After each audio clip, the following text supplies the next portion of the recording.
up everyone, I'm your female otaku and I'm here to review episode 6 of Demi-chan. Now we're halfway into this series, and now that each and every single one of the characters had their own specific episode, this episode was basically just to show us mostly with the relationship between Hikari and Himari, but then there was a good portion of the episode too that was just showing how all the Demis are trying to help each other out as best they can. We see the parents are also involved with each of the other Demis, you know, parents and stuff. They're all like working together just to help each other out, and it's really nice to see. Just everyone's got each other's backs, and it just makes it, you know, a bigger family. It was pleasing to see. We see how great and possibly even relatable of sisters Hikari and Himari are, because even though they argue and fight so much, they know each other so well and will help each other out as best they can. When Himari found out that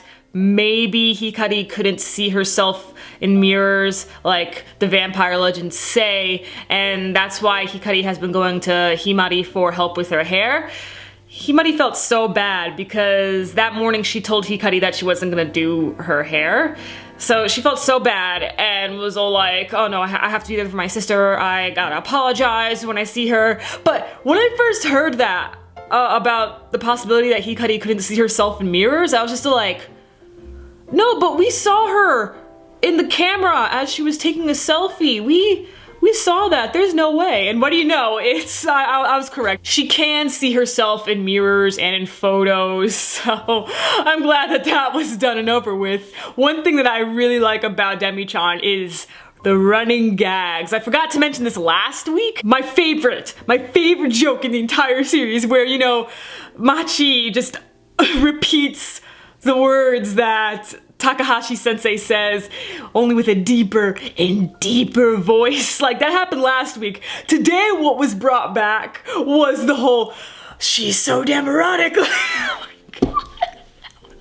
Oh, it's so funny. And they're bringing back all the hilarious jokes from episode 3, which is pretty cool because episode 3, I've seen that episode about 4 times now. Like, that's my favorite episode. I rewatch that pretty often, I'm not gonna lie. So I'm really glad that they're bringing back some of the jokes from that episode, because oh man, I have to pause the episode, catch my breath, because it's just so funny. Like, Sato-sensei was being an utter goddess once again. She's talking to Takahashi-sensei, and then she's about to say something, but then she's just like, oh, you know what, never mind. But what she really was trying to do was use some of her charms on him, and just to test out more to see if it worked, even though she didn't touch him, you know, like showing off her goodies, you know what I'm saying? So, it didn't work. At least that's how she saw it. She saw that it didn't work, so then she walks off and then she's like, wow, it really doesn't work on Takahashi-sensei.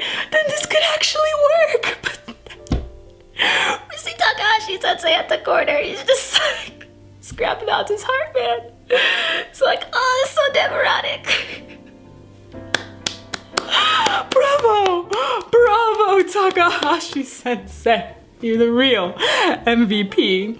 A really sweet part of this episode was with Machi, and we find out that when it's raining, it's dangerous for her to hold an umbrella and her head as she walks home, so she calls a family member to give her a ride, but instead Hikari's father was gonna go pick her up. So while she was waiting, she was sleeping in Takahashi-sensei's office, and he put a blanket over her to keep her warm, and then when she woke up, she thought that Takahashi-sensei was sleeping, so she was petting the man's head for a good minute and a half.